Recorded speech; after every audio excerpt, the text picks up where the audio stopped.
Our salvation is worth fighting for. Mike and Mark, man to man, and we're going to talk to you about Catholicism as a contact sport with our special guest, Garrett Kennell.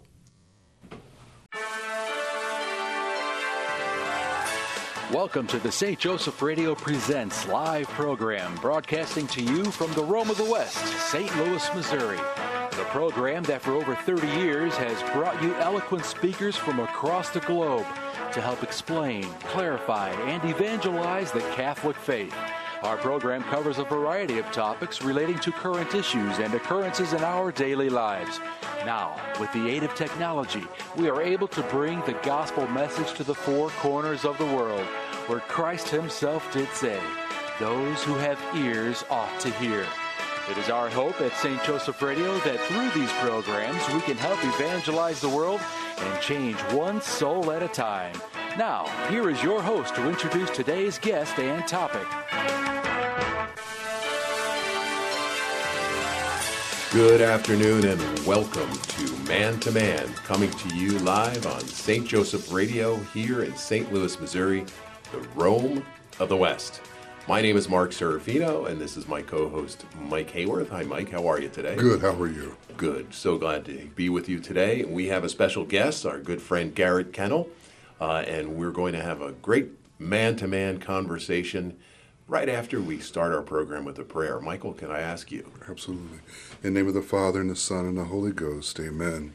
O glorious Saint Joseph, model of all who are devoted to labor, obtain for me the grace to work in the spirit of penance and expiation of my many sins, to work consciously by placing love of duty above my inclinations, to gratefully and joyously deem it an honor to employ and develop by labor the gifts I have received from God, to work methodically, peacefully, and in moderation and patience, without ever shrinking from it, through weariness of difficulty, to work above all, with purity of intention and unselfishness, having unceasingly before my eyes death, and the account I have to render of time lost, talents unused, good not done, and vain complacency and success, so baneful to the work of God.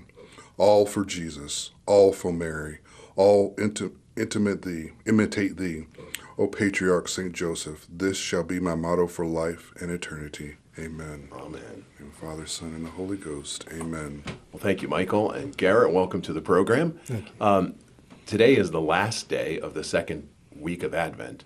And thinking about our program and what we're going to be discussing today, it occurred to me Advent is a time similar to Lent in the sense that the battle becomes more obvious to us. It becomes more focused. The Holy Mother Church helps us to establish that this is a time for us to battle ourselves and to prepare for the coming of our Lord, in this case, in the Nativity.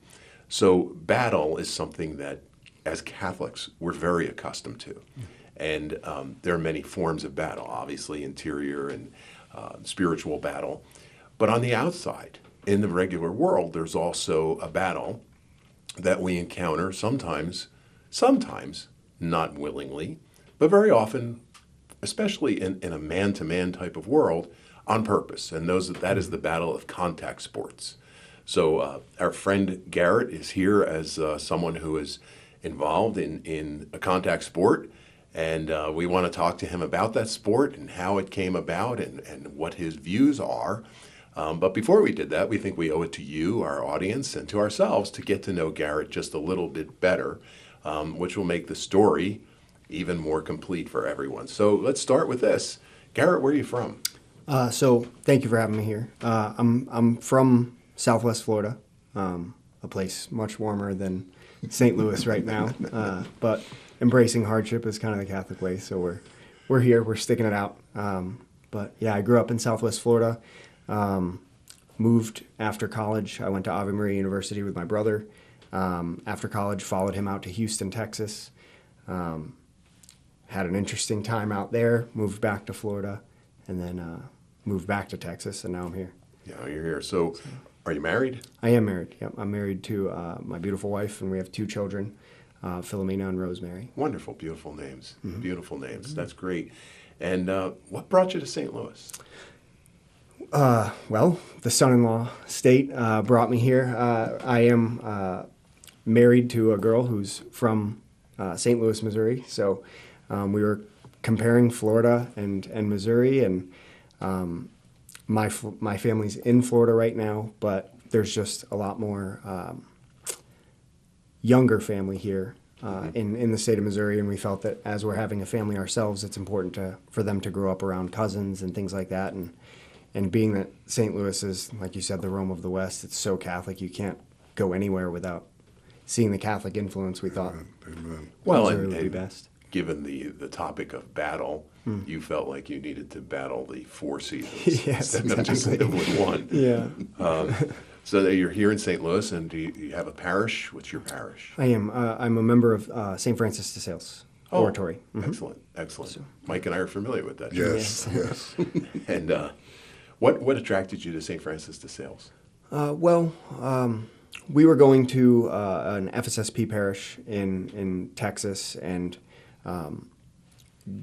like many of us during COVID, we kind of found that we needed to go somewhere where we could obtain the sacraments, and that was the FSSP was a place we could go to get the sacraments, and that kind of started our journey into traditional Catholicism, my family, and so ever since then I've been going to an FSSP, and when we moved here, we were married in the oratory, and it just made sense for us to go back to the place we were married in. Sure. Very nice, very nice. Well, and one of the things we always like to know is, do you have a favorite saint, a patron saint? Who is it? Oh, that's a tough one. So Saint Joseph has helped our family. Now we ite ad Joseph, right? Like we're constantly going to Saint Joseph, and he never fails. So I would say of all the saints, we love Saint Philomena. I love my patron saint, Saint Martin de Porres, but Saint Joseph is just a powerhouse and doesn't fail. Very good, yeah. Yeah, he is. It's hard to consider anyone. I guess if you're considering favorite saints, it's hard to have that consideration without including him in that choice, right? That doesn't mean if he's not your favorite saint that you're less. No, it's just he is so compelling, and to your point, he always comes through. Well, we mentioned that we were going to be discussing battle, and it's a particular type of battle. So, contact sports. Michael, the program is man-to-man. Yes. And it occurs to me one of the things we haven't done as the men of man-to-man is we haven't talked about being physical. And we were talking about Garrett and his background, and we think it would be a great topic of conversation, and that is Garrett is a martial artist. And that's not your primary occupation? No. What is your primary occupation? So I'm a mortgage broker. I'm Okay. in a family business. Okay. So you're Sitting at a battling- desk. Yeah, well, somebody has to do that. And Exactly. It's a very important role to play too. But you're a martial artist, and what martial art do you participate in? So I'm in Brazilian Jiu-Jitsu. I'm a purple belt currently in Brazilian Jiu-Jitsu, which takes about 6 years. Okay. to get. And as a level goes, are there higher levels? There are, yeah. So there's 5 belts as adults. When you're under the age of 16, they throw a few more in there because they don't want you getting into the advanced stuff too quick. But above the age of 16, there's 5 belts. There's white, blue, purple, brown, black. Okay. And then there's degrees of black. Right, sure. So how did you get into that? Honestly, I had a friend in college. We were roommates all the way through, and not to knock him too much, but he wasn't like the most athletic kid, and I was like always very involved in sports and things, and he came to visit me when I was living in Houston, and I had grappled and stuff with my brother and friends, but never really formally. And he got into Brazilian Jiu-Jitsu, and he was doing it for about 6 months. And when he came out to visit me, he said, "Hey, why don't we grapple?" And I said, "Okay, cool, let's do this." Thinking like, "Oh, this is gonna be fun." And he absolutely wiped the floor with me, like no question. I had no chance, and he had been doing it for 6 months. Wow. And after that, I said, "Well, I am not a man. I need to go and I need to learn whatever he knows, because until I know, like." That taught me you can never, you don't know what to expect. You don't know what other people know. Yeah. you might look at someone and think that like, oh, I can handle myself against them. And then sure enough, a 120-pound person just completely wipes you It's over. amazing how that, you kind of get this assessment that you're looking at somebody and going, yeah, I can. Right? Yeah. And they surprise you. Oh, yeah. They surprise I think it's happened to everyone. Absolutely. Whether literally physically or you experienced something where you saw somebody Right. who in your mind you had categorized in a way. Right. And then you saw them do something and you went, oh. Didn't know that. Yeah, that's probably not, I need to go back and recalculate. Yeah. Yeah, so that's really interesting because you had the humility when all was done to say, I need to learn what you do. Yeah. And especially from the sound of it, you kind of felt like, I've got this on him. As it relates to this element of our relationship, I'm the dominant one. Yeah. And then very quickly he showed you no. A lot of men wouldn't have the humility after that. They'd make excuses or... So good for you. Absolutely. Yeah, and I mean, it's knowing yourself as you are, not as you think you are, right? And so, Yes. like after that experience, you thought something of yourself. If you ask a man, "Hey, can you defend yourself? Can you defend your family?" I would say 100% of men would say, "Yeah, I can defend myself." And then when you're put in that situation, you find out, "Oh no, you actually can't." Right. And so, I knew that I wanted to have a family. I knew that like. I wanted to be what man is, right? And so I wanted to like pursue masculine virtue, and I knew that if I could get cleaned up like that, that I needed to learn something. There was still something left that I needed to fill in. So it's from the sounds of it, that's an element of manhood that you feel that I believe all so, men yeah. should have some level capability. Yeah. Right? I don't think everybody necessarily has to be a black belt No. or purple belt or whatever. But so you participated in other sports, contact sports. I did. Besides that, when you were younger, what sports did you play? So first, I played like soccer and basketball as all kids do in like middle school, and during that time I pursued a black belt in Taekwondo, and then after that I got into lacrosse in high school.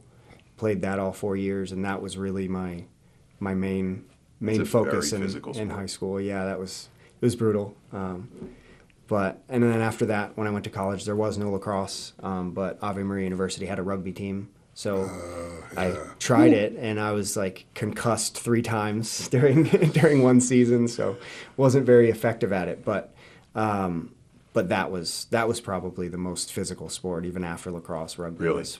Oh, for sure. Yeah. No doubt about it. So in your mind, and from your experience, it says this, that you feel like, especially for young men, contact sports, there's a value in it. Of course. Yes. What do you think is that value?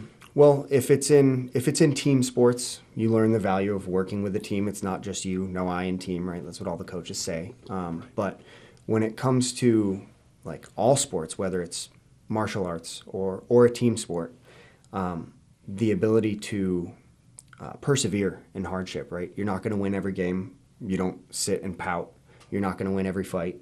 You get up and you learn how to better yourself so that next time you're encountering that position, that situation, you know what to do. You know how to handle it. And I think that, at least for me, that is masculinity. You don't give up. You learn from your mistake, whatever it is, and then you know how to handle it better next time. What I like about it as well is the discipline that goes along with it, because it transcends that event. It can affect everything. Exactly. That perseverance you talk about is so important, but being able to be disciplined to prepare is such a huge thing. And I really appreciate that from a point of martial arts. Of course. Yeah, I would add that, I played some football, organized football, and I played an awful lot of sandlot football with my older brother. And there's this element of the reality of getting hit, Yes. that there's a value to that. And it's both physical and also psychological, because, let's face it, as you get older and you're raising children, you're probably not getting hit all that often unless there's some trauma or crime that's being committed, right? But you're hit in other ways. And there's a shock to that. You know, there's the shock to, unfortunately, sometimes people lose a job or there's something, there's a financial problem at home. That's a hit. And for a man, more than anything else, they need to be able to take that hit and move forward with it and take something and make something positive out of that hit. So we want to talk a little bit about getting hit, but before we do, I should tell you that you're listening to Man to Man on St. Joseph Radio, coming to you from St. Louis, Missouri, the Rome of the West. So on that getting hit side, in the contact sports like lacrosse, football, as I mentioned, one of the things I remember being told was you can't be afraid when you're on the field and in the game. If you're afraid of getting hit, you're going to get hurt. And at the same time, if you are kind of less aware of that, if you're more engaged and you are hitting and being hit, it actually doesn't hurt because it's more the mental side. Like, I'm going to get a hit and this is going to hurt me.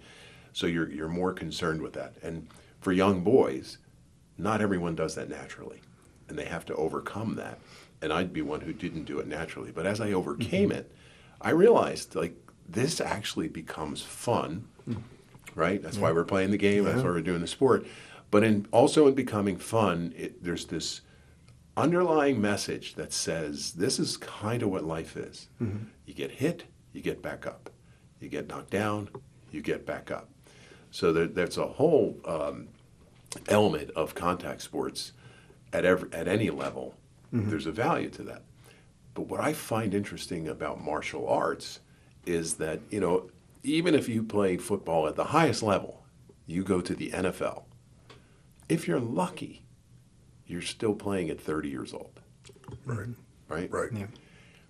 But in the martial arts, you can do it until the day you die. And there are many, many levels, many disciplines that one can learn, and there's something to take from that. So let's start with the benefits of martial arts. What do you think are the benefits of martial arts over maybe other contact sports?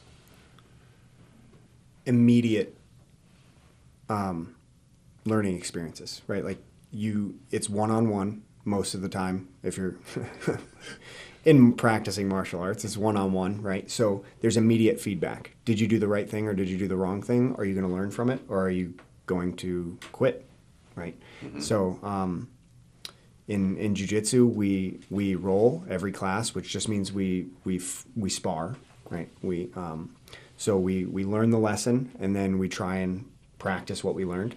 And there's 5-minute rounds. And so for 5 minutes, you're going up against another person and you're trying your best to either get them in an arm lock, which is essentially practicing breaking an arm, or a leg lock, same thing, or a choke.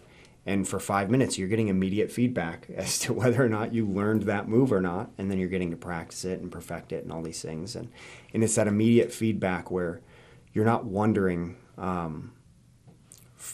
did I do something wrong? Was it my team? There's no one else to put the blame on.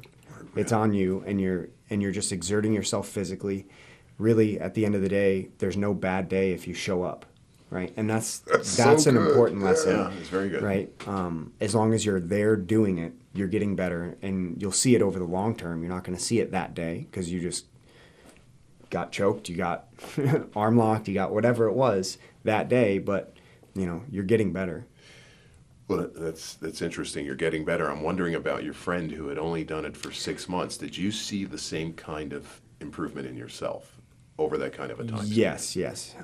It's very quick. The day you walk in, the first month you walk in, at least, depending on the gym, it's every day's a bad day. It seems like it, at least. There's no good day for the first couple months that you're there because everyone's just using you as a rag doll. But it depends on the gym. It depends how you're practicing, right? I was 24, and so I was very aggressive. My goal was to get in there and learn as quickly as possible, and I'm stubborn. So, and so I did. But some people are there for the athletic aspect of it, just the fitness. Some people are there just to move, just to get more limber. But yeah, Trevor and I'm constantly on his heels because I started about a year after him, and I'm just trying to catch him. Every time we meet, we grapple. Do you spar when you Yeah, together? we do. And is he wiping the floor with you still? Not as much. He still beats me, but not as badly. Interesting. So you chose martial arts, and you see benefits in it. What about to your family members? Is it something you would want your wife and children to be involved in? Yes and no. I think it depends on the school, right? So there are schools that offer women's classes. I think that's great for the ladies. I think it's a good way to go in and meet friends. It's a good, and it also depends on your state in life. So if you're a mother and you have the time to go out and do these things, great. If you have young children and you're occupied and you can't, okay, there's no harm there.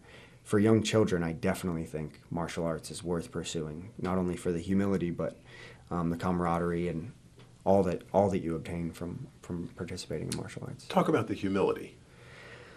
Again, immediate feedback, right? You know yourself as you are, not as you think you are, and so when you go up against someone, and as men, we generally, at least I do, I look at someone and I size them up even subconsciously. Right, I look at them and I think that I know what to expect from them as a person, which sometimes you're right, sometimes you're not. Right. Oftentimes in martial arts, you're not.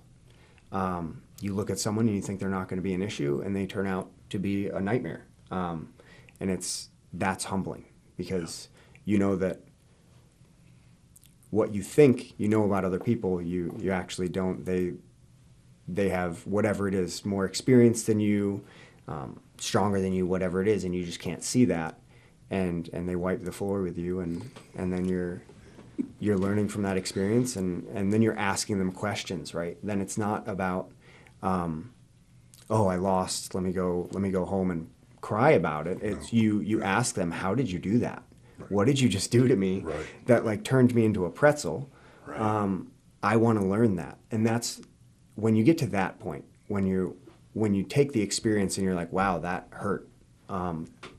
Life or martial arts or sports, whatever it is, when you can get hurt and say, I need to learn from that, right? You get up immediately and you're asking the questions that will solve that problem. Yeah, that's that application across the board is you're better off failing, doing something that, you had good intent in trying to get involved in whatever it was and failed, but you're better for going through that than not trying. Exactly. I love that show up part. That's the first step. Yeah. It's always the first step in everything is you have to start with showing up. Yep. And I'm wondering, so you talked about well, how did you turn me into a pretzel? The idea that you contrasted it with going home and crying and saying, I lost. Is it innate in you, the person, to say, I want to know more? Or is that part of what you learn as you're learning to do this sport? Is that you're being coached to want to learn more and to want to know more? Well, I think there was that initial aspect of getting beat by my friend that said, I need to learn this, right? So there was at least a little bit of that in me. And then after that, there are hard days. In any sport, there are hard days where you just want to give up. You don't want to keep going. And that was learned. The pursuit when things are just going wrong for 2 months straight, right? And that happens in life as well, right? Like you just can't seem to do anything right for an extended period of time. And that is when that learned experience of just get up, new day, get up, new day. And then that's what I learned from jiu-jitsu, I think. And you mentioned, go ahead, Michael. I was just going to say that there was a motivational speech from a Navy SEAL that kind of talked about those days as it goes through BUDS. And what impressed me is that at the end of it, there was an account of all the things they had to go through. And if you knew that the first day, you had never started. Right. But if you take each day and go, okay, I just got to get to breakfast. Yes. I just got to get to lunch. Exactly. And take those small steps, and it's hard. No matter what, every day is hard. But those lessons learned along the way, and that persistence to still show up and not ring that bell. Well, exactly. It's interesting because my wife recently did the pilgrimage in Oklahoma, and prior to our son, was a Marine, is home now, was kind of coaching her through the idea of walking 33 miles. And, obviously in the Marines, they walk quite far with a 45 or 85 pound pack, whatever's on their back. And he said something very interesting to her, which was, you don't think about the 33 miles, you think about that tree. Like, I want to make it to that tree. He said, and you say to yourself, I'll quit, but not until I get to the tree. And then when you get to the tree, I'll quit when I get to the dirt path. And I think that's very much in any kind of challenging situation, especially in a physical sport.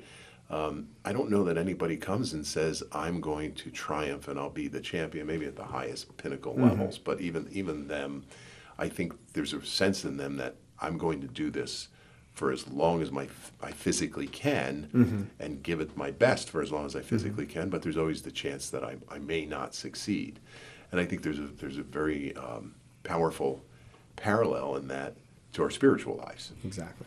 And I think as it relates to man, one of the great things for young people, especially young boys, is the ability to kind of, you're honing that skill in something that brings you pleasure and some gratification that you're learning something, a very valuable and important skill, but you can connect it to our spiritual battle. And we'll talk more about that in a little bit, but I think that's a really unique thing to focus on, is that when we're engaged in any kind of a sport or even a hobby, a skill that challenges us, it's this idea that I have to work through this, right? Yes. And I was going to ask you, Mike, in the Air Force, how much physical training did you have to do? So there's always basic, right? That's the first thing. But then when I spent a year in Korea, I got into Taekwondo and learned a lot of good lessons there. Try to continue that on in Germany. And one of my instructors, he was kind of facing me. I thought I was squaring up, kicked me in the chest, and took all the air and life out of me. And I thought, these are lessons learned. So, yes. We'll be back in a few moments to further our discussion about contact sports and Taekwondo. I'm Mark Serafino. This is my co-host, Mike Hayworth, and our special guest, Garrett Kennell, and this is Man to Man.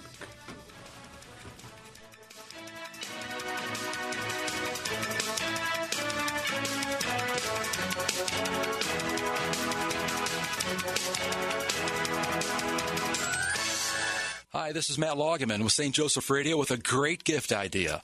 A St. Benedict bracelet, a trendy accessory for men, women, and children that not only looks good on everyone's wrist, but is actually armor for the spiritual battlefield. This unique bracelet is handmade in Europe and contains 10 medals within the braided cord in the adult size and 7 medals in the children's size. On the front of each beautiful medal is St. Benedict holding a cross in his right hand, the object of his devotion. On the back of each medal is a cross. Surrounding the back of the medal and cross are the letters VRSN MV SMQ LIVB, in Latin reference which translates, "Begone, Satan. Never tempt me with your vanities. What you offer me is evil. Drink the poison yourself." And finally, located at the top is the word PAX, which means peace. All bracelets come packaged with an informational card and a St. Benedict blessing which your local priest can administer. This gift is for everyone you love and care about, including yourself. Available from St. Joseph Radio. Check the website at www.saintjosephradio.net.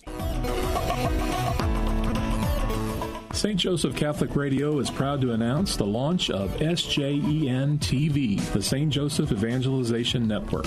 SJEN TV is a premier online Catholic broadcasting network providing quality Catholic programming 24 hours a day, 7 days a week. We have programming such as live studio interviews, St. Joe's Java speaker presentations, current Catholic issues, and the Pro-Life series. We're featuring the many talented speakers out of Orange County, California, and this Archdiocese of St. Louis, Missouri, including Professor John Gresham, Father James Mason, Karen Nokemper, Rick Hollerick, Bill Federer, and many more. To review the program list, go to sjen.tv or on Roku, SJEN TV. All this programming is free, and we are welcoming sponsorship of new programs. Find out more at sjen.tv.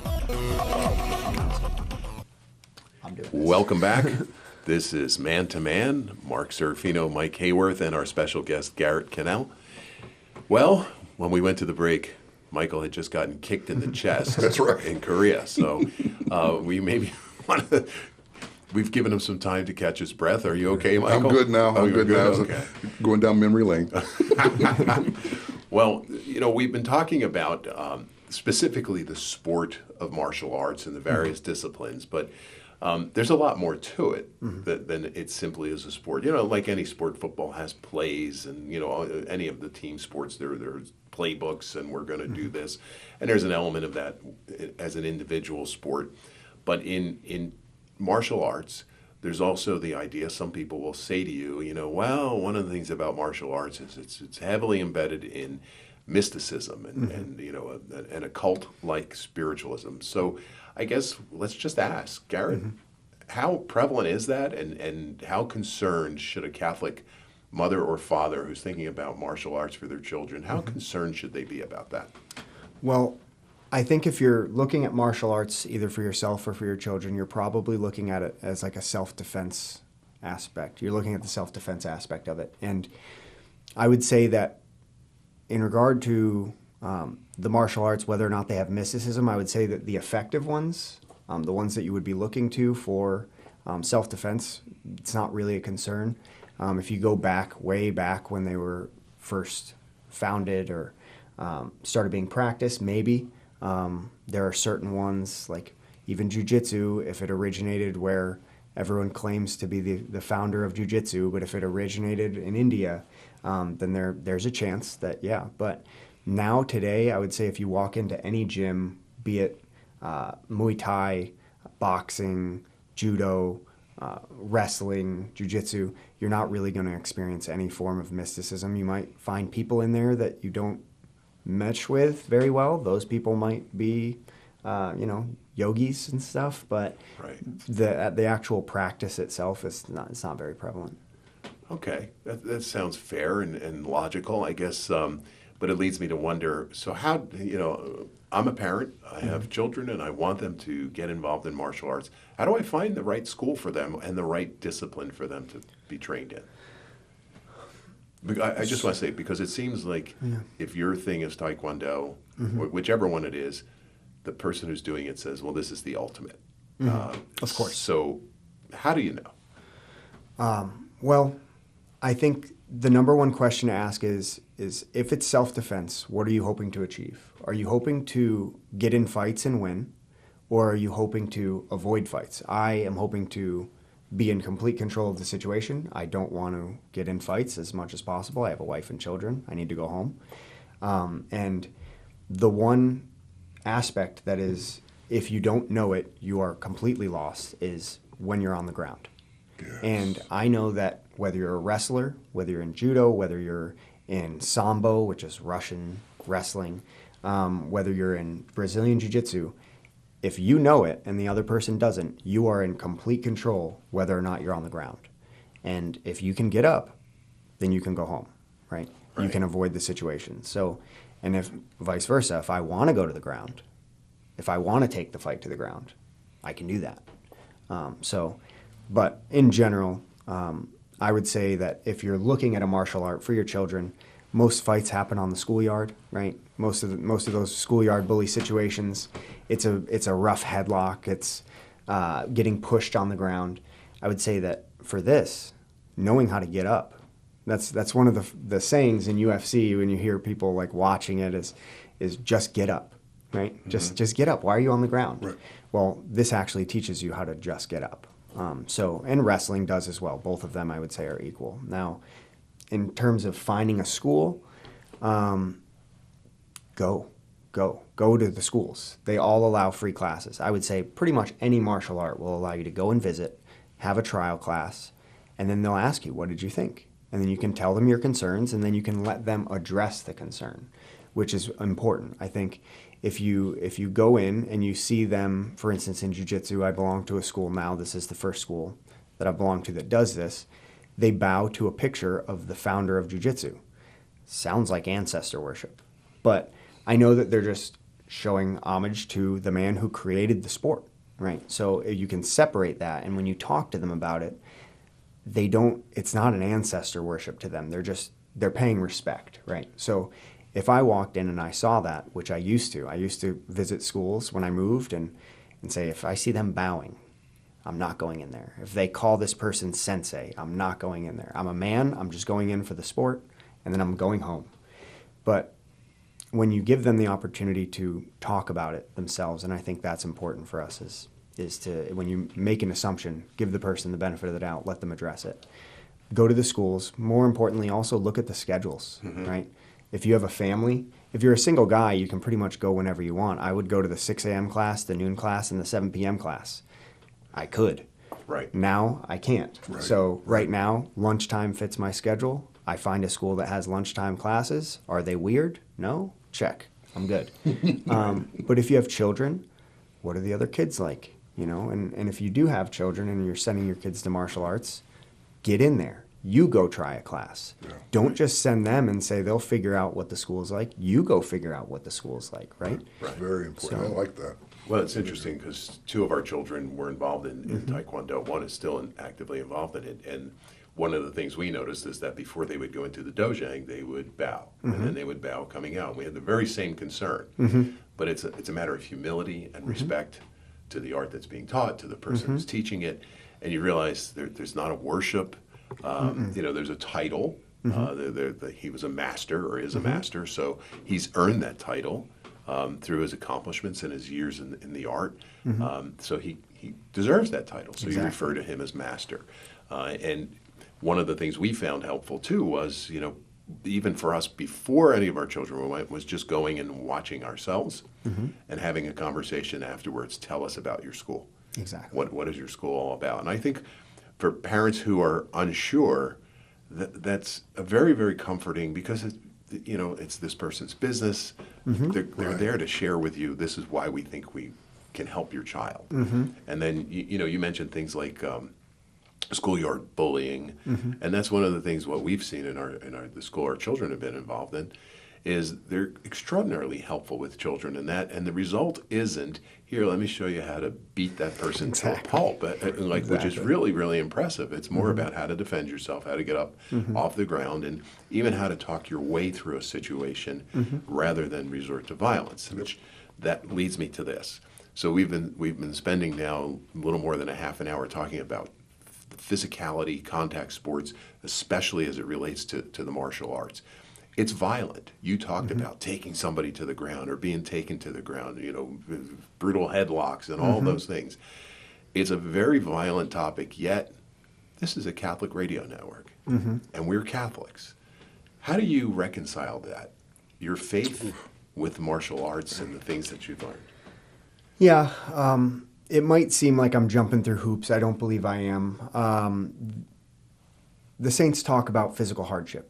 Right. We live in a world today where, as a man, it's almost difficult to find physical hardship. Life is very easy. You know, maybe for some people they might not feel that, but in general, life is fairly easy. Go a day without air conditioning or heating in the winter, and we'll see how easy it is. Right. So,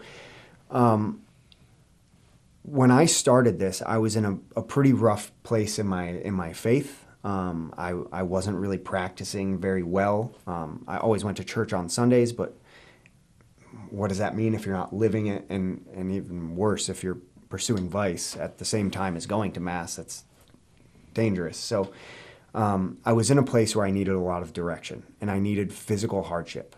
And so what I found in this, and in any sport, like contact sports, you can find it, whether you find a league where you play soccer or whatever it is as an adult, you can find that. But what I found in martial arts was, like I said before, immediate feedback and physical hardship. So that helped me grow in humility. And once I was able to grow in humility, I was able to look at myself and see what other virtues I was lacking. And with that, I found that I was able to grow into the man where my wife looked at me and said, I can marry him. But before, I explained who I was to her before. And she said, I wouldn't have gone 10 yards close to you. Like I would have avoided you like the plague.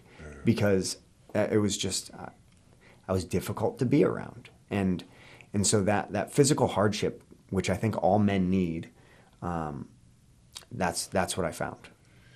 Interesting. So, go ahead, Mike. I was just going to say, there's this recipe that it sounds like in your formation, going through all these hard times, the humility also creates a bit of how your countenance is, how you approach life, how you are perceived. I think if people have that confidence of, I've seen hard times, I know how to deal with these things, there's a different approach that they come to, and I think you're going to feel that with a person that goes through that versus, somebody that's raw and they have nothing but energy and angst and all.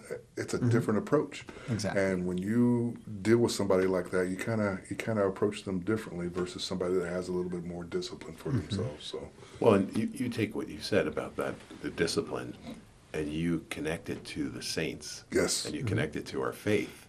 It's a very, very powerful building block. Before the program, I was curious, is there a patron saint of martial arts? And I would just tell you who are listening at home, if you Google that question, or the question I Googled was, do any saints have a black belt? And Google will gladly tell you the various religious orders that wear black belts. So it wasn't very much help. But I was able, with a little more digging, to discover that no, not necessarily. But there is a servant of God whose cause is now in the Vatican for his canonization, Fra Andrew Berti. He was the Grand Master of the Knights of Malta, and he was a black belt in judo. So he may very well be the first ever, or the first recorded black belt in a martial art who is canonized a saint in our church. Aside from Mr. Berti, the one that is the most obvious is St. Michael the Archangel, who's the patron saint of warriors. And you mentioned a couple of saints also. Yes, so there's St. Sebastian, right, patron saint of athletes. And then there's also St. George. But like I said, like we discussed, I think take St. Sebastian as your patron saint in martial arts if you're looking for more of the athletics of it, the fitness. Right. If you're looking to learn self-defense, I think you would probably more likely claim St. Michael. And I think all men kind of want to claim St. Michael as their patron saint. He's a warrior, and we all have that in us, right? We all have that need. And that's where also I recognize that. I have this desire, even when you're a kid, right? You're wrestling with your dad, right? You're wrestling with the dad. He's on all fours. He's putting in all these moves, and you're just getting ragdolled around. And really, when you're practicing these martial arts, that's kind of what it's like. If you're going up against higher belts, you're like, wow, this person is not much older than me, not much bigger than me. They've done this for 4 more years than me, and I feel like I'm a child wrestling their dad. And so it fulfills that need that we all have from a young age of rough and tumble play, right? I think that doesn't go away. I think that stayed with me, at least, and it had into to be an adulthood. some sort of transformation of your thought, right? Your approach to, I'm in this situation, but now I think through boxing, you're thinking the whole time. Exactly. If you're not thinking, you're getting beat. So I always find that very fascinating, is that each of these encounters requires you to focus. If you do not focus, you're going to lose track of where everything is and what's going on, and you're in trouble. Yeah. Well, and you mentioned boxing. It reminds me of the famous Mike Tyson quote, everyone has a plan until they get punched in the face. Exactly. And it is true, and it's not always a physical punch in the face. No. We've talked about it sometimes raising young people, that they reach a certain point where they're on the precipice of true adulthood, and you look and say, all that's missing for that person is a punch in the face from life. Right. Yeah. And you don't wish it upon them, but life does deliver them. And when it comes, I think especially at that younger age, it can really define the rest of your life.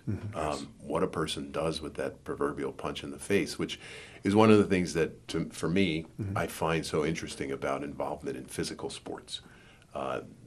Being able to parallel those two lessons. But the other thing about that is, it doesn't just happen automatically. I think there has to be someone within the athlete's life, mostly in this case their parents, who's helping them connect those dots. That this lesson that you're learning, it parallels the lessons of life as much psychologically as anything else, and it's important to be able to for that person to say, "Oh, I get it. I see where where the value is." Right. Yeah. Right? Very good. Because I could tell you, at 67 years old, the chances of me, doing anything physical, that would be a learning level. At this point, it's tying my shoes is a learning lesson, But it is, especially at the younger ages, and I think one of the things that's absent from our culture in young people is they're very much involved in sports. Mm-hmm. But I mean, you pick up a newspaper today and read about youth sports, and you're invariably not going to read about the youth. You're going to read about their parents and the problems that their parents are causing, and then the bubble-like control over the sport, that everything is so systematized and everything is graded. And I want my son to be involved in baseball because Juan Soto just signed a $750 million contract, and that could be my son, as opposed to my son kind of likes to throw the ball, and he likes to catch a ball.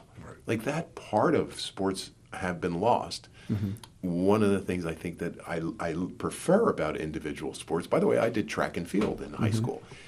It's a team sport, but it's very much an individual sport. I threw the shot put.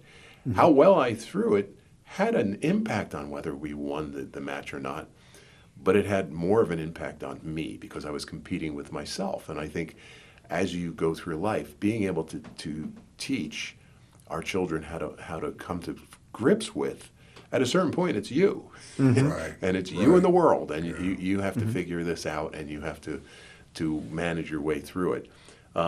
We've talked about self-defense and your skill. I wonder, God forbid, have you ever had to use this skill? Not in a situation where it was life or death, really. To be honest, the only time since I've started practicing jiu-jitsu that I've had a situation where I had to use it is family. They randomly will just come up to me and attack me just to see what I know. I have my in-laws, my brother-in-laws are much bigger than I am, and so one of them's a Marine now, and he's coming home for Christmas, and the other one's graduating from the State Trooper Academy. He's coming home for Christmas, and we have a younger brother who wrestled, and so all of them are coming home for Christmas, and they're all going to say, "Well, let's see, Garrett, what do you have? What can you do now that we all practice?" And so it's going to be fun. But no, to be honest, I do my best to avoid situations like that. And I can't be completely honest without saying that, like, I think it's great to practice martial arts, but martial arts is not going to save you. You also have to be physically fit. You also have to, in this day and age, probably know how to be proficient with a firearm and know when is the right time to run, use your physical fitness, when is the time to use your hands, and when is the time to defend your life. Yeah. And so with these things, I think the one thing that martial arts gives you is the ability to think, like you were kind of alluding to, in a stressful situation. Yes. And if you can't think, everything goes red, like Mike Tyson said, until you get punched in the face. And I remember the first time getting punched in the face, everything went black, and I lost my mind. Yeah. And so now I can think. I'm getting in the act of getting choked, and I say, okay, I know I've been here before. And this is all going through my head. I've been here before. I know I have about 5 seconds to either figure this out or tap, right? Or the room's going to go dark. Right. And so, so I know now, being in those situations, and you only know from being in stressful situations how to handle stressful situations. It helps in life. So true. Well, you just described, in a way, a method for how to handle temptation. Exactly. Right. Temptation comes, and I've seen this before. I've been down this road before. Right. But I was reading something recently where it's really a mindset going into it that says, ready for battle. Here's the temptation. Right. I see it coming. I could either let it control me, or I control it, or I flee from it mostly. Exactly. Right? How do I deal with that?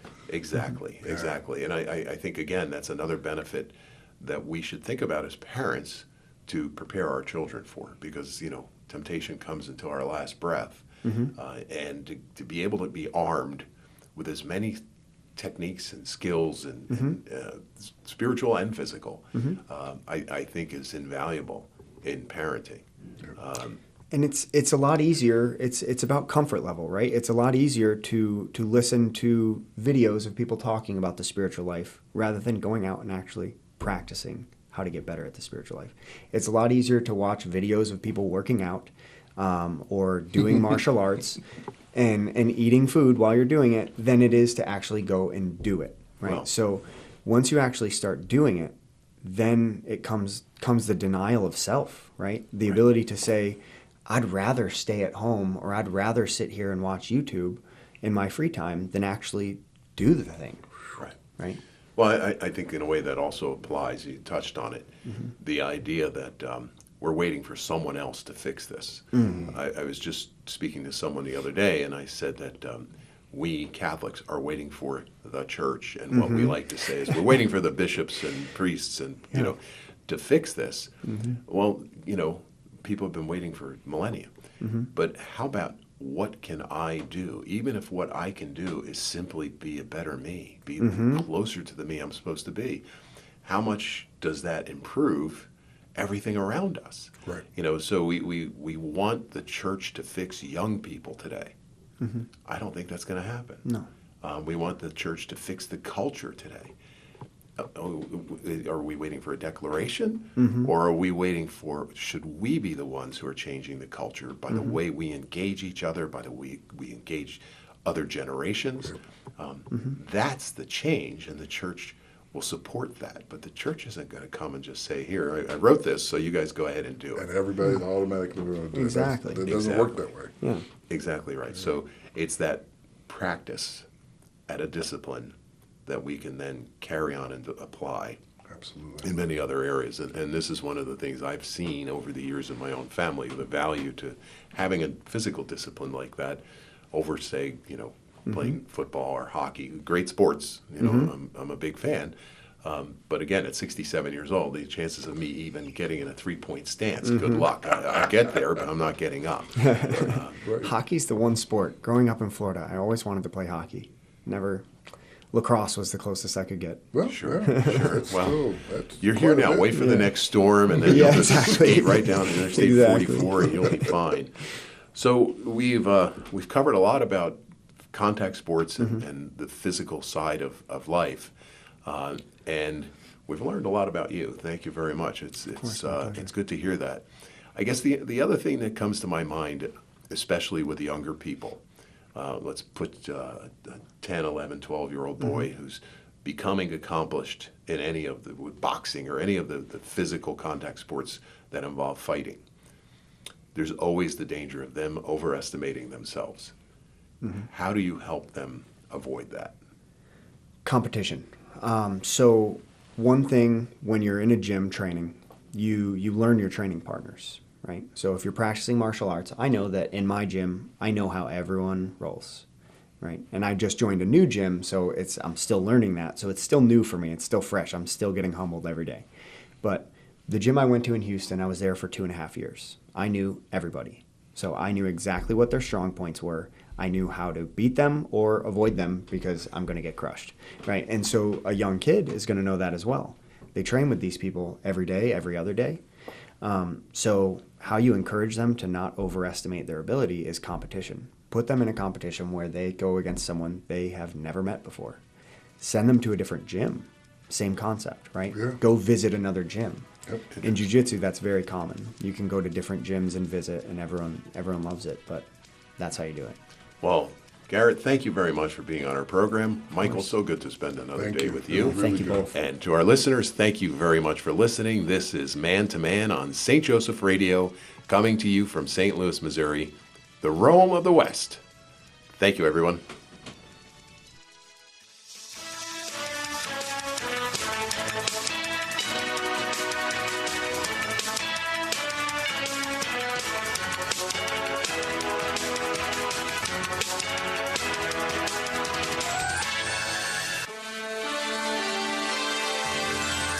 You've been listening to St. Joseph Radio Presents from the Rome of the West, St. Louis, Missouri.